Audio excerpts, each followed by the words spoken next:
하나님의 섭리라고 말할 때 여러분, 섭리라고 하는 게 뭘까요? 하나님께서 창조하신 이 세상을 향해 가지고 계신 큰 계획, 하나님의 큰 목적, 이것을 가리켜서 섭리다 이렇게 말을 합니다. 섭리라는 말과 더불어 우리가 알고 있으면 유익한 말씀이 경륜이라고 하는 말이 있습니다. 경륜이라고 하는 것은 하나님께서 섭리를 이루시기 위해 시대별로 또는 시기별로 사용하시는 방법이나 수단을 가리켜서 하나님의 경륜 이렇게 말을 합니다.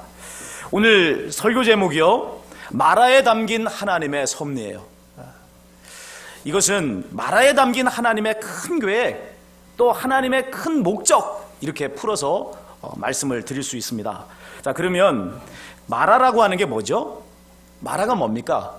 히브리어로 마라는 쓰다라고 하는 그런 뜻을 가지고 있는 말입니다.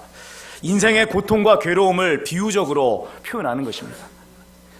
패배의 쓴잔 또는 인생의 쓴맛, 이렇게 말을 할 때 여기에 사용되는 쓰다라고 하는 말이 바로 마라인 것입니다.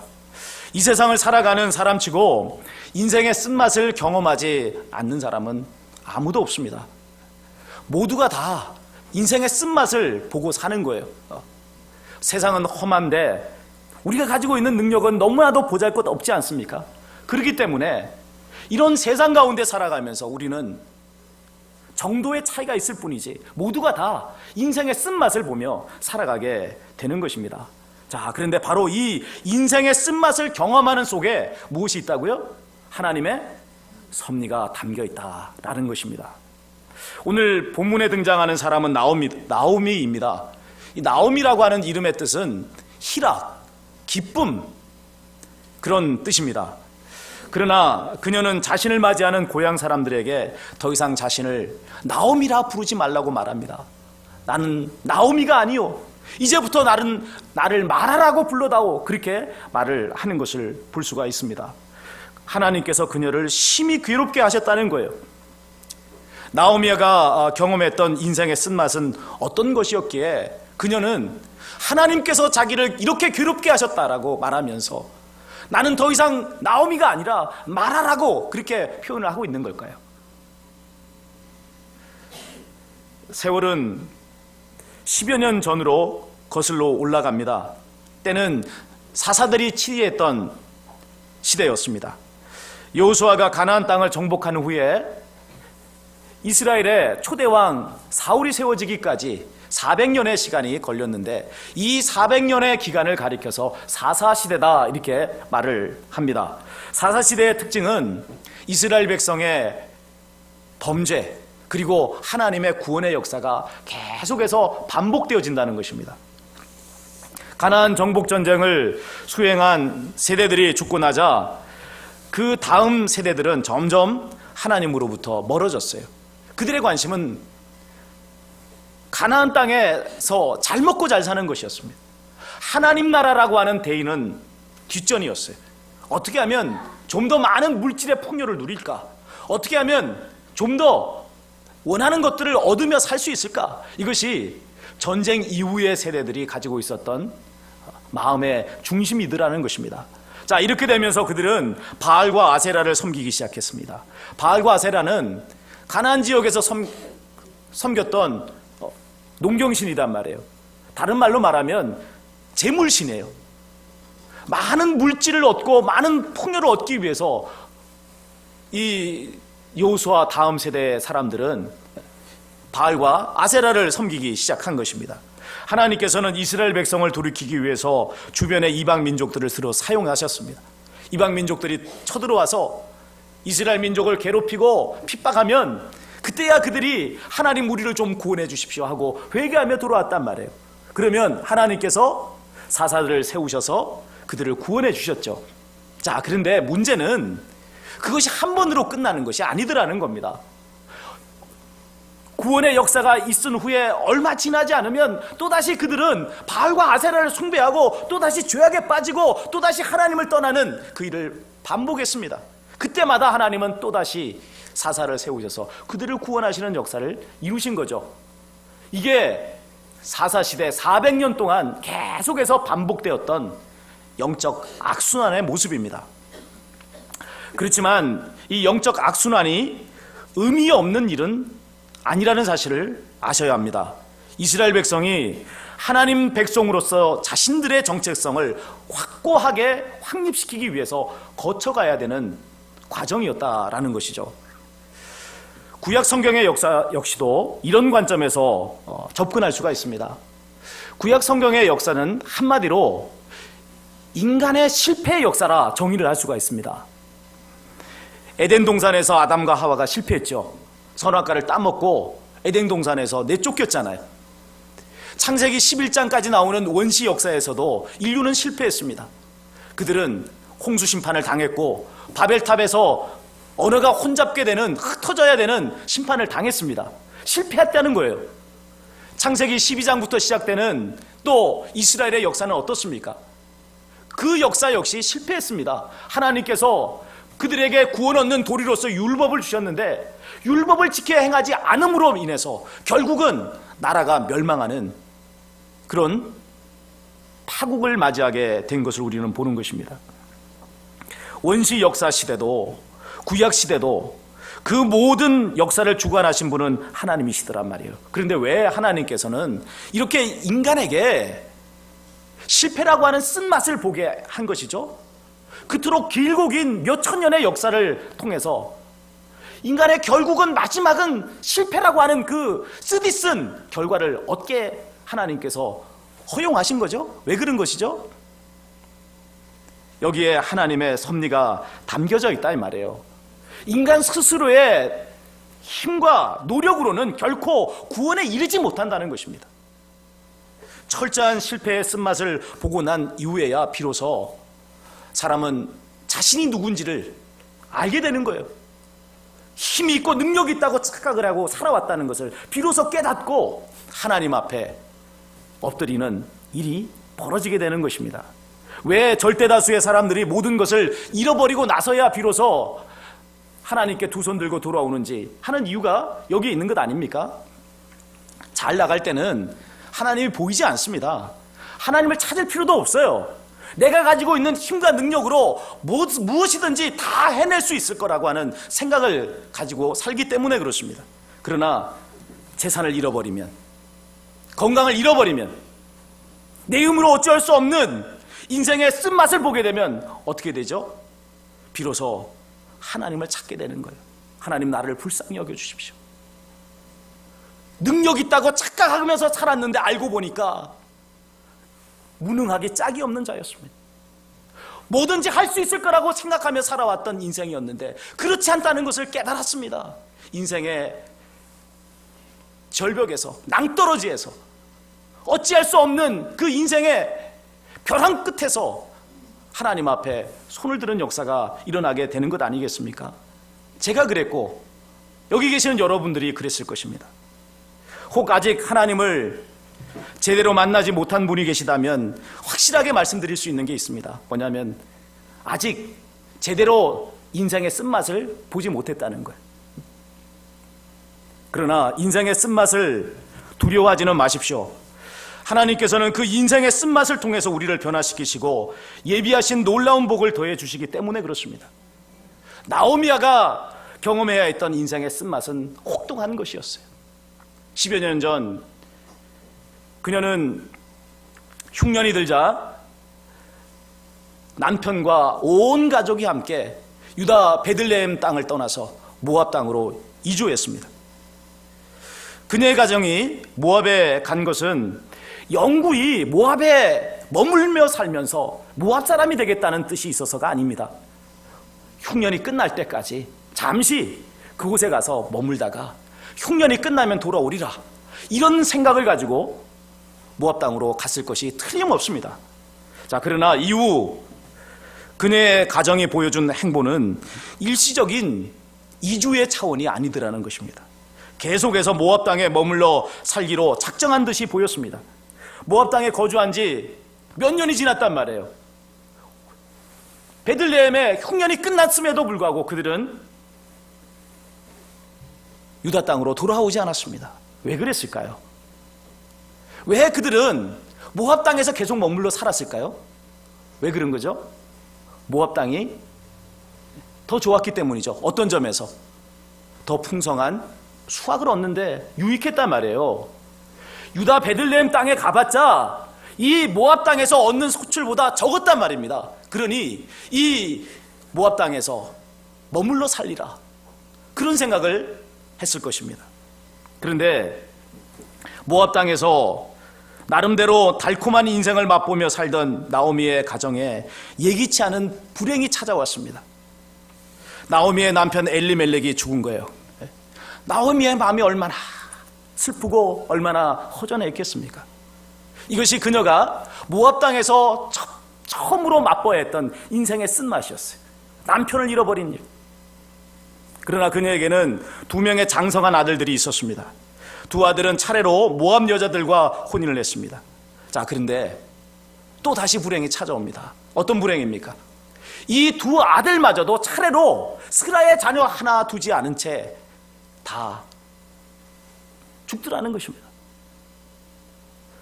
그때가 나오미의 가정이 모압으로 이주해 온 지 10년쯤 되었을 때입니다. 10년 전 나오미는 어땠습니까? 그녀는 남편과 2명의 아들을 데리고 호기롭게 유다 베들레헴 땅을 떠났습니다.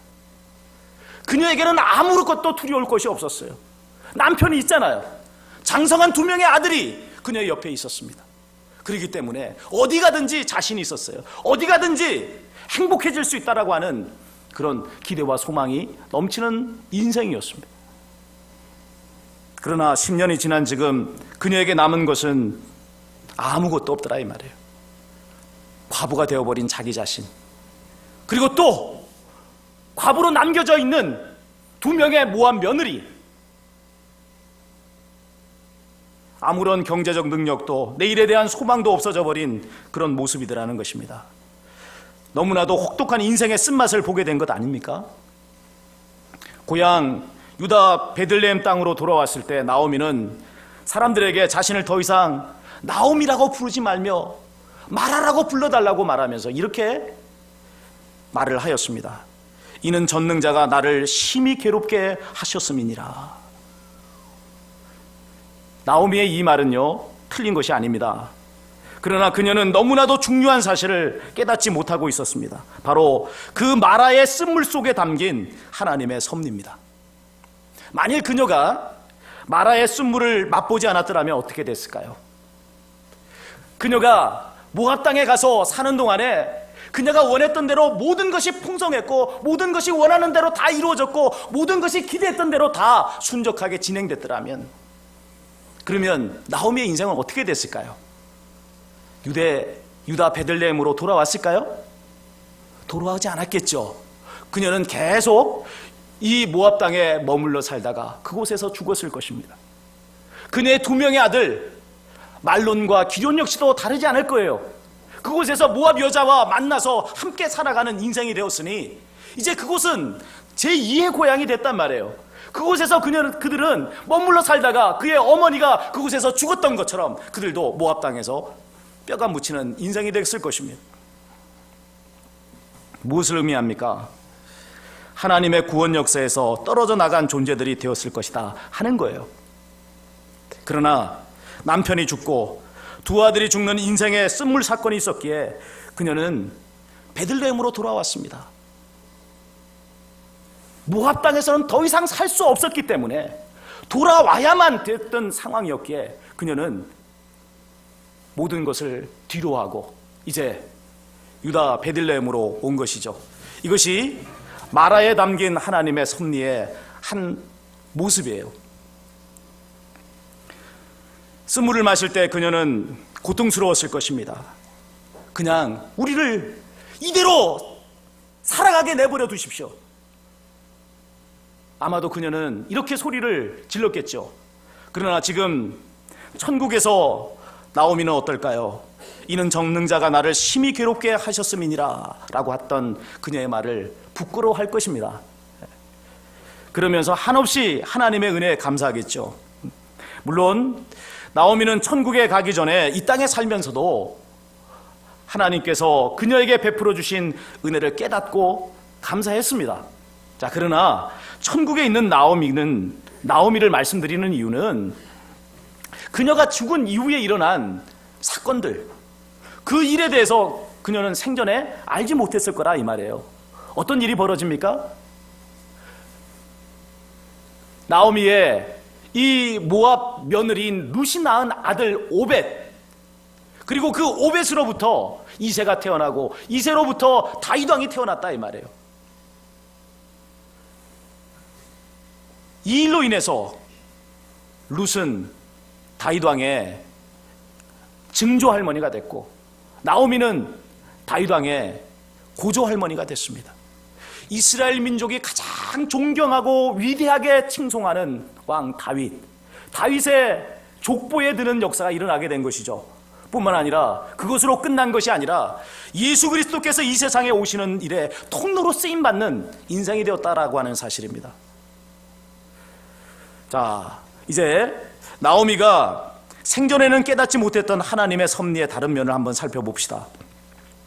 나오미는 자신을 더 이상 나오미라 말하지 말고 나를 마라라라고 부르라고 말합니다. 나는 이제 더 이상 기쁨의 여인이 아니라는 거예요. 슬픔으로 가득 찬 인생, 쓴물로 가득 찬 인생에 지나지 않는다고 그녀는 그렇게 말을 합니다. 자, 그녀의 인생은 너무나 쓴 것이었어요. 21절을 같이 한번 소리내서 읽어보겠습니다. 21절입니다. 내가 풍족하게 나갔더니 여호와께서 내게 비어 돌아오게 하셨느니라. 여호와께서 나를 징벌하셨고 전능자가 나를 괴롭게 하셨거늘 너희가 어찌 나를 나오미라 부르냐 하니라. 아멘.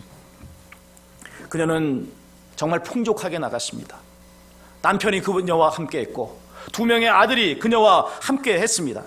그런데 돌아올 때는 아무것도 가진 것 없는 빈몸으로 돌아오게 되었습니다. 남편도 죽었습니다.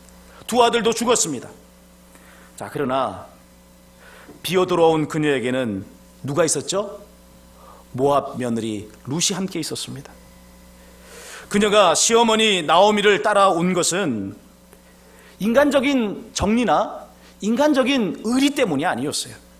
놀랍게도 룻은 나오미의 집에 시집 와서 살면서 여호와 하나님을 똑바로 만났고 믿는 자가 되었어요. 나오미의 집에서 가장 하나님을 잘 믿는 사람을 뽑는다면 누구였을까요? 룻이었어요. 여러분, 이 룻의 과거의 인생은 어땠죠?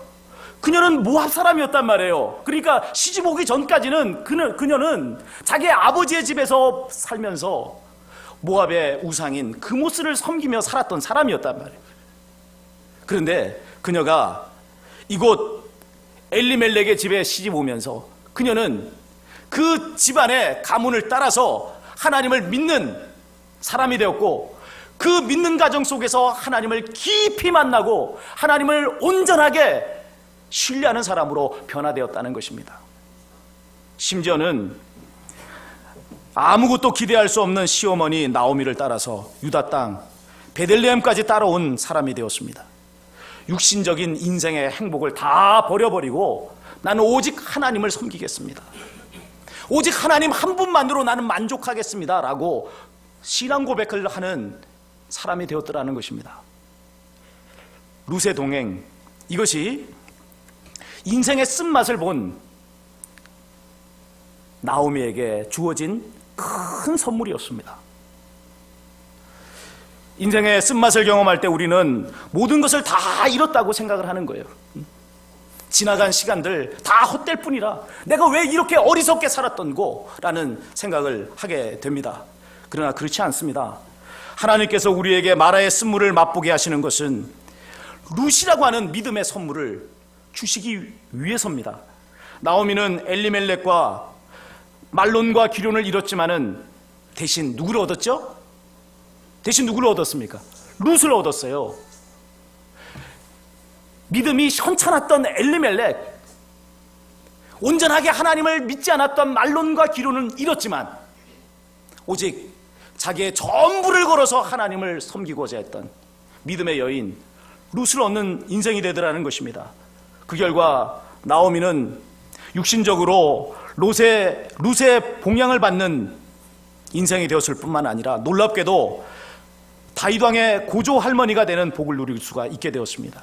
자, 여기까지가 나옴이라고 하는 한 사람의 개인적 차원에서 생각해 볼 수 있는 하나님의 섭리예요.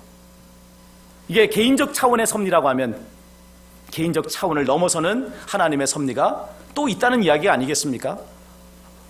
무엇이 이 개인의 차원을 넘어서는 하나님의 섭리겠습니까? 모압 여인 룻을 예수 그리스도께서 오시는 통로로 사용하신 하나님의 섭리란 말이에요. 이 사실이 말씀해 주는 것이 있습니다. 예수님의 혈통은 이스라엘 민족의 순혈 혈통으로 오신 것이 아니라는 거예요. 이스라엘 민족들은 혈통적으로 이스라엘 민족만 구원을 얻는다는 식의 말을 한다 이 말이에요.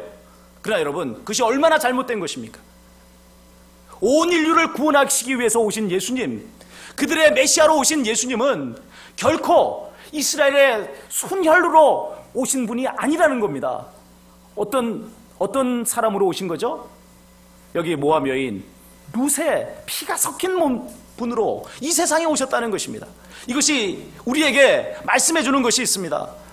하나님께서는 온 인류를 구원하시기 원하신다는 거예요. 하나님께서 이 땅에 예수님을 보내신 것은 바로 온 인류를 구원하시고자 하는 그 하나님의 목적을 실현하시기 위해서 보내셨다라고 하는 것을 말씀해 주는 것입니다. 룻기 4장과 마태복음 1장에는 예수님과 관련한 족보가 나와요. 근데 이 족보가 이 사실을 확증해 줍니다. 룻의 남편이 된 보아스는요, 살몬의 아들입니다. 근데 이 살몬의 아내 보아스의 어머니는 누구냐면 여리고성 기생 라합이었어요. 다윗 왕의 가문에, 예수 그리스도께서 오시는 가문에 가나안 족속의 피가 흐르고 있는 거 아닙니까? 또 모압 여인의 피가 흐르고 있다는 것입니다. 예수 그리스도는 온 인류를 구원하시기 위해 오신 구주라는 말씀이죠.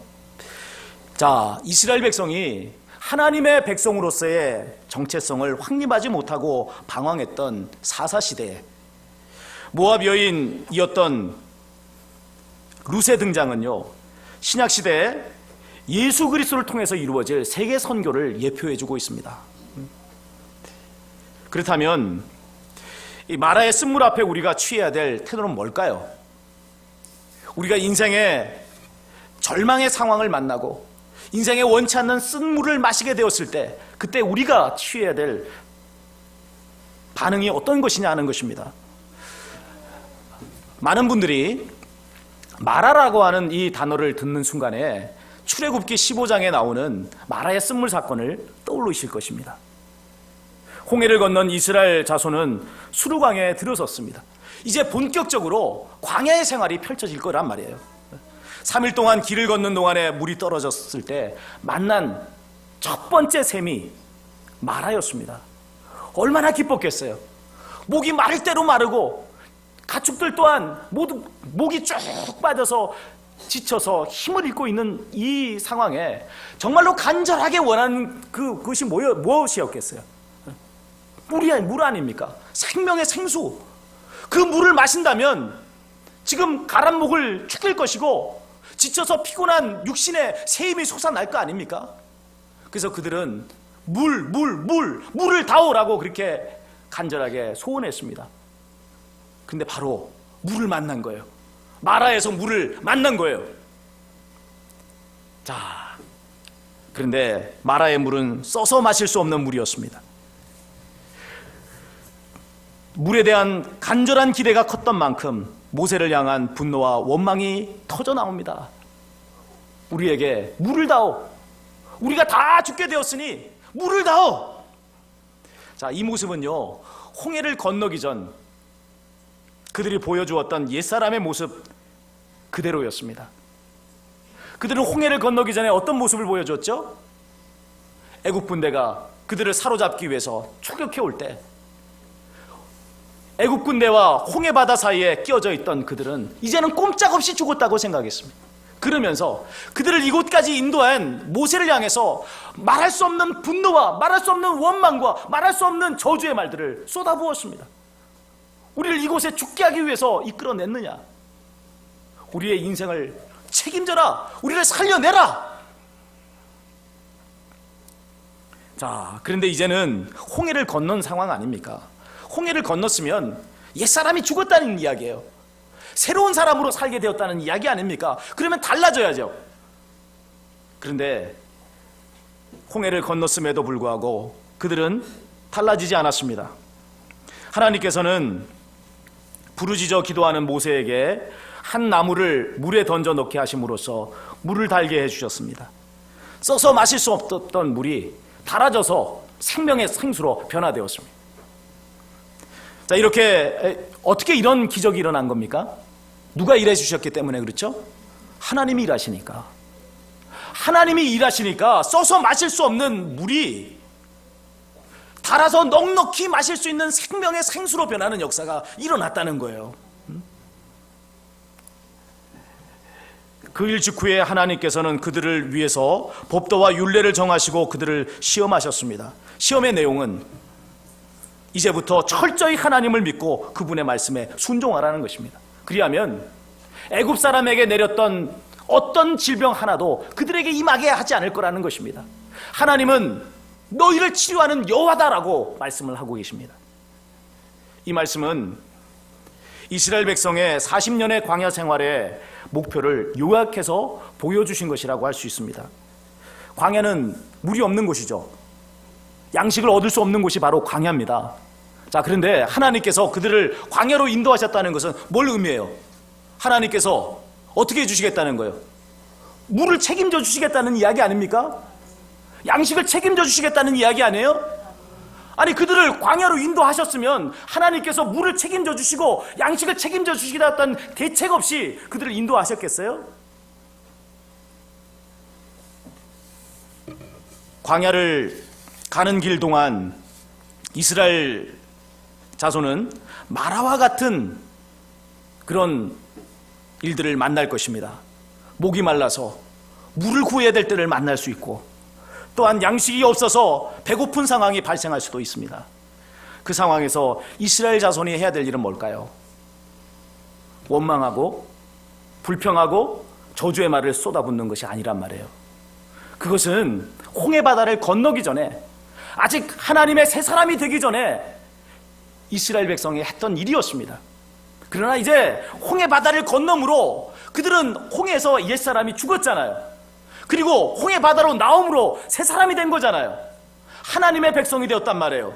이제 하나님께서 광야에서 그들의 생명을 책임져 주십니다. 물을 책임져 주시고 그들에게 양식을 책임져 주시고 그들의 입어야 될 옷을 책임져 주시고 모든 삶의 조건들을 책임져 주신단 말이에요. 그러면 이 광야의 길을 걸어가는 동안 물이 없어서 목마를 때, 이 광야의 길을 걸어가는 동안 배가 고픈 현상을 만나게 될 때 어떻게 해야 되죠? 옛사람처럼 원망하고 저주하고 낙심에 빠져서 이제는 꼼짝없이 죽었다라고 그렇게 발을 동동 굴리며 앉아 있을 겁니까? 그렇게 해서는 안 된다 이 말이에요. 그런 원망과 불신앙의 모습을 보여서는 안 된단 말이에요. 애굽 사람들이 하나님의 심판을 받았던 이유는 하나님을 믿지 않아서 그런 것입니다. 하나님의 말씀에 순종하지 않아서 그런 것입니다. 그 결과 애굽은 완전히 절단이 난 나라가 되었어요. 하나님의 심판 가운데 멸망한 나라가 되고 말았어요. 그러나 이스라엘 백성은 하나님의 백성이란 말이에요. 그렇게 살아서는 안 된단 말이에요. 어떻게 해야 되죠? 하나님을 전폭적으로 신뢰하고 그분 앞에 기도하는 자가 되어야 하는 것입니다. 그럴 때 하나님께서는 그들의 불신앙을 치료하셔서 믿음의 사람으로 세우시고 약속의 땅 가나안으로 인도하여 들이십니다. 사랑하는 여러분, 오늘 우리에게는 어떤 인생의 쓴물이 있습니까? 어떤 인생의 마라를 당하고 있습니까?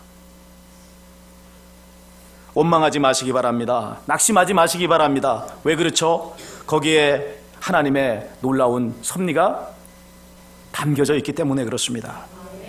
어떤 섭리가 담겨져 있죠? 우리에게 누구를 주실 겁니까? 우리에게 룻을 주시고 우리에게 다윗을 주시고 우리에게 예수 그리스도를 주시고자 하는 하나님의 큰 계획이 거기에 담겨져 있는 것입니다. 그러기에 마라의 쓴물 앞에서 슬퍼하지 마시고 힘껏 하나님을 인정하심으로써 쓴물을 달게 하시는 하나님의 기적, 날마다 우리에게 생명의 생수를 공급해 주시고 우리의 삶을 인도하시는 하나님의 손길을 느끼시는 저와 여러분이 되시기를 주님의 이름으로 축원을 드립니다. 우리 다 같이 주신 말씀을 기억하시며 결단의 기도를 하나님께